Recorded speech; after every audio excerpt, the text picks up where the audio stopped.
Bienvenue sur le podcast de Maison et Domotique, le magazine dédié à la domotique et aux objets connectés.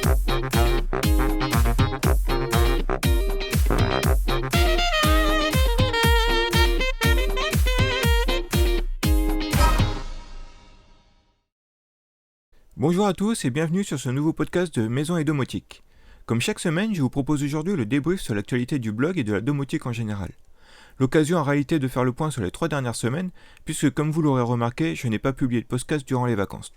Et j'ai bien failli ne pas en faire encore cette semaine, car comme vous l'aurez peut-être remarqué, le site a connu une période d'indisponibilité depuis jeudi soir. Le site est maintenant stabilisé et je remercie au passage Martin, un lecteur du blog qui m'a donné de très bons conseils pour corriger tout ça. Mais revenons-en aux news. Il y a quelques temps, je vous avais présenté AirNap, une application qui permet de partager une partie de sa bande passante contre rémunération. Un bon moyen de rentabiliser son abonnement internet. Le guide en question était à réaliser sur un Raspberry Pi, mais tout le monde n'ayant pas envie d'acheter un Raspberry Pi, ou n'en trouvant pas tout simplement, car ce petit ordinateur est difficile à trouver en ce moment, vous avez été nombreux à me demander un guide pour l'installer sous forme de machine virtuelle. Vous trouverez donc sur le blog 2 guides pour installer AirNap en machine virtuelle, mais également sous forme d'un conteneur Docker qui a l'avantage d'être très léger. Dans la lancée, je vous ai également expliqué comment installer Onigen sur Docker, un logiciel qui fonctionne sur le même principe que AirNap et qui permet même d'être payé en crypto-monnaie. Comme les deux peuvent fonctionner en parallèle, cela permet de cumuler les profits. Pour ma part, j'ai 2 machines Docker pour chaque service sur ma ligne ADSL, mais également 2 autres machines pour chaque service sur un routeur 4G que j'utilise habituellement pour mes déplacements et qui avait tendance à dormir dans un tiroir ces derniers temps du fait de la pandémie. Au total donc 8 machines qui me génèrent environ 30 à 40 $ sur le mois. Tant qu'on parle argent, je vous ai également présenté le service BitStack qui permet d'accumuler très facilement du Bitcoin à chaque dépense que vous faites. Vous connaissez peut-être les services qui proposent d'arrondir toutes vos dépenses pour placer vos arrondis en économie. C'est un bon moyen d'épargner sans même s'en rendre compte. Eh bien BitStack applique le même principe mais place vos arrondis en Bitcoin. Une super méthode pour faire un peu de DCA sur cette crypto.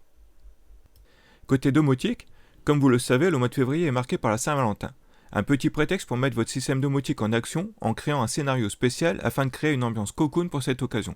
C'est également l'occasion d'étudier d'un peu plus près la réalisation d'un scénario sous JDOM. D'un simple clic sur un bouton ou d'un ordre vocal, tamisez la lumière, lancez votre playlist préférée, fermez les volets. Place à votre imagination. Cette semaine a vu également le retour des produits domotiques de Lidl en magasin. Comme d'habitude, les produits sont sortis jeudi et certains magasins ont vite été dévalisés. D'autres ont encore un peu de stock. Si vous cherchez des ampoules ou prises connectées fonctionnant en Zigbee et vraiment pas cher, il va falloir vous dépêcher. Vous pourrez retrouver sur le blog les tests que j'avais faits de ces produits l'année dernière. Le tableau électrique étant le cœur du système électrique de la maison, il est normal qu'il puisse être également le cœur de la maison connectée. Et certains fabricants ne s'y trompent pas, comme Legrand ou Schneider Electric par exemple, qui sont les 2 constructeurs historiques dans le domaine. Mais d'autres acteurs apparaissent, comme par exemple OGHJ, un nom digne d'un meuble Ikea, mais qui est pourtant un produit français très intéressant, qui revisite totalement le tableau électrique, tant dans ses fonctions que dans son design, puisqu'il arbore un écran tactile pour contrôler toute la maison. Un produit que je vous invite vivement à découvrir. Concernant toujours la maison, nous avons fait le point sur l'assurance habitation. Une assurance qui, contrairement aux idées reçues, n'est pas toujours obligatoire. Malgré tout, il serait déraisonnable de ne pas en avoir une pour protéger le bien qui est généralement le plus cher de notre patrimoine. À condition toutefois de sélectionner les bonnes options. Nous avons donc passé en revue les protections classiques, mais également les options disponibles.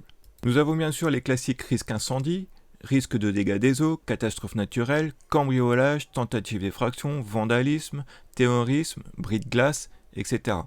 Mais de nombreuses autres options sont disponibles, comme le remplacement à neuf, les produits électriques, le matériel présent dans votre jardin, etc. Cette semaine, nous avons découvert également de nouveaux panneaux solaires de chez Bissol, la gamme Spectrum. La grosse innovation de ces panneaux, c'est qu'ils sont colorés. Ils sont en effet disponibles en rouge, orange, vert et même blanc. Ceci pour répondre notamment aux contraintes des constructions historiques ou placés sous le cadre des bâtiments de France. Fini ces gros rectangles noirs qui cassent l'esthétique, ces nouveaux panneaux se fondent dans le décor. Il y a par contre un surcoût d'une centaine d'euros par rapport à un panneau classique. Mais c'est tout nouveau, laissons-leur le temps de se démocratiser un peu plus. Enfin, toujours dans le domaine des énergies renouvelables, février a vu passer la Semaine Green, un événement organisé depuis 3 ans par le groupe M6, visant à sensibiliser les gens autour de l'écologie et de la planète. Une semaine qui donne lieu à de nombreux reportages intéressants sur les différentes chaînes du groupe, et dont certains sont encore disponibles en replay. De mon côté, j'en ai profité pour remettre en avant certains de mes articles permettant d'aider aussi la planète, que ce soit pour faire des économies d'électricité ou d'eau par exemple. Vous pourrez retrouver ces différentes astuces sur le blog. L'actualité a été également très complète chez nos collègues. On retrouvera par exemple la découverte d'un relais libre de potentiel Zigbee avec télécommande à moins de 20 € par Domoblog, la découverte de la passerelle Zigbee 3.0 Son-Off et son antenne externe 20 dBm, toujours chez Domoblog, ou encore comment réduire sa facture d'électricité grâce à EcoJoco. Domadou nous a publié différents articles, tels que la découverte de Gladys Assistant, la présentation de Thread, le protocole domotique utilisé par Matter, ou encore comment piloter des sèches-serviettes avec Idomus et un détecteur Orvibo. Sur Domogo, nous avons découvert comment économiser le chauffage avec JDOM. Thierry Marx nous a présenté sa réalisation de son design JDOM de A à Z. Nordomotique a testé la nouvelle serrure Nuki Smart Lock 3.0. Le Café du Geek nous a présenté la sonnette Ring Video Doorbell Pro 2. Planète Domotique nous a présenté un plugin Idomus pour la station météo IP Ictronic, ainsi que le Shelly 4 PM Pro, un relais 4 canaux avec écran compatible Idomus. Enfin, Devotix nous a présenté comment intégrer les produits Switchbot à Home Assistant. Pour finir, les bons plans du moment. On retrouve ce week-end 25% sur toute la gamme domotique Fibaro et Cubino, 20% sur les appareils Google Nest, dont les thermostats connectés, les caméras, les sonnettes et bien sûr les assistants Google, l'imprimante 3D longueur LK5 Pro à moins de 300 $, ou encore le nouveau smartphone spécial gamer Black Shark 4 Pro.